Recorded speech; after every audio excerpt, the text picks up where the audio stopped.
is Estela Peña from grade 5 Quezon at nandito po ako para magpanayam kay Coach Brenda from Blue Sharks Swimming Club. So ano nag-inspire sa'yo kapag alam mo na babata ka na sa training? Like, ano nagmamotivate sa'yo kapag when you feel like you're about to give up? So, minomotivate ko yung sarili ko. Kailangan kasi pag nag-aaral ka, nasa top ka eh. So, yung time mo na yun, kailangan mo always siya ibibig. Para mapunta ka sa top, ang dedication mo is laging manalo kasi. So, may parang winning ano ka. And, kailangan yung training. Sa training tayo magpo-focus lagi. Okay. So ano yung mga ginagawa mo or nafe-feel mo kapag like you trained so hard for that best time but you didn't get it in the most special swim event? Siyempre, pag hindi mo na-beat yung time mo, although lahat naman ng swimmer nararamdaman niya, kumbaga, mabibigo ka eh. Unang-una, hindi ikaw ang unang-unang mabibigo, yung coach mo. So, kailangan pag natalo ka, gawin mo siyang inspiration, gawin mo siyang motivation para yung goal mo na-reach. Okay, so anong mga ginagawa mo if sobrang kabado mo sa isang swim event, parang ayaw mo na alam mo yung event na yun kasi sobrang kabado. Siyempre, focus ka lang sa goal mo. Pag alam mo kinakabahan ka, relax your mind, body.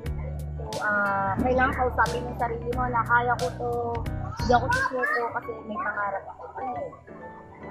So, anong feeling mo na lumangoy ng long distance as a sprinter?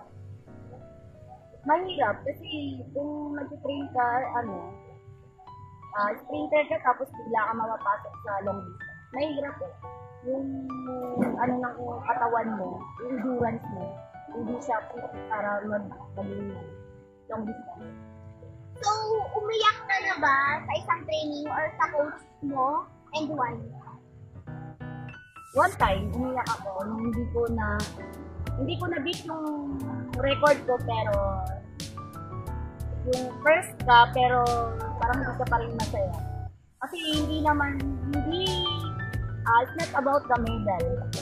No, kailangan kasi ang goal mo talaga is yung time mo na yon ibibit mo. Kahit mag-rank 1 ka pa pero yung time mo hindi mo na-reach para ngayon. So, anong nag-inspire sa'yo na maging swimmer ka? Usually, hindi naman talaga ako swimmer eh. Nag-start ako athletics muna ako tapos hanggang sa parang hindi ko to parang hindi ko to field eh. Parang gano'n.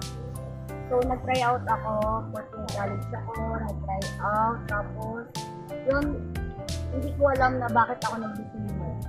Biglaan lang din. Yun, inisip ko kasi gusto ko makapagtapos. Kaya naghanap ako ng ibang way para makapag-aral ako yun. Kaya ginrab ko yung opportunity na yun. I-identify mo or i-identify mo yung dedication mo dati? Siguro kung anong meron ako, parang as myself, So, as a swimmer, as a coach, anong mabibigay mo tip for a swimmer? Siguro, ang mabibigay yung tip sa mga bata para mas igiyan pa nila yung training nila. Lagi lang nilang iisipin yung goal nila. Kasi, yung mindset ba na kailangan panalo ako. Although matatalo tayo, dadaan tayo sa pagiging hindi naman totally loser. So, kailangan kaya mo i-handle yung emotional na yun. So, ang gagawin mo para mas ma-motivate ka, yung goal mo lang ay yung lagi mong isip. Pero manalo, keep your So, yung mga kailangan mong gawin, like, if you're a dapat meron kang tiwala sa sarili mo at alam mo kaya mo gawin yung isang